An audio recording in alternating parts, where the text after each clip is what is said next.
आजम को मालूम कैसे हुआ आखिर? तुम्हें यहाँ आते हुए किसी ने देखा तो नहीं ना? हाँ, कहीं आजम यहाँ ना आ जाए। करीम साहब ने मुझे बस स्टॉप तक छोड़ा था और फिर मैंने वहां से टैक्सी ली ताकि वो आजम मुझे ना पकड़ सके। अम्मी,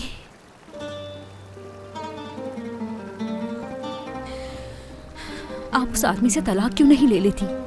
फिर मैं आपको कभी अकेला नहीं छोड़ूंगी, आपके साथ रहूंगी।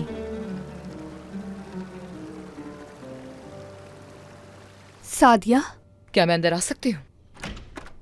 हाँ आओ ना।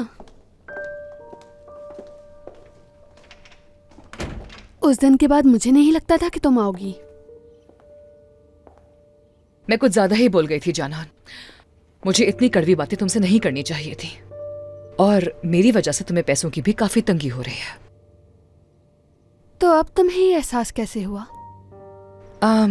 बस मुझे कुछ ठीक नहीं लगा। तुम्हें हर बुरी चीज का जिम्मेदार ठहराकर मुझे लगा मैं नाइंसाफी कर रही हूं और तुम पर हाथ उठाने के लिए माफी मांगती हूँ। अगर तुम ना आती तो मैं आ जाती तुम्हारे पास। प्लीज मुझे माफ कर देना। नहीं, मुझे माफ कर दो। बहुत एहतियात करूंगी मैं भी अब से। मैं नहीं चाहती कि मेरी वजह से तुम परेशान हो। बहुत शुक्रिया तुम्हारा।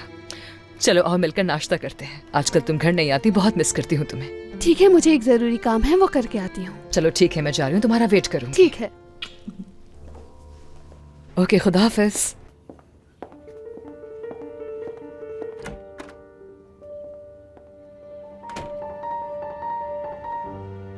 शुक्र है इसने जिम को नहीं देखा। खुदा करे जाते हुए भी ना देखे।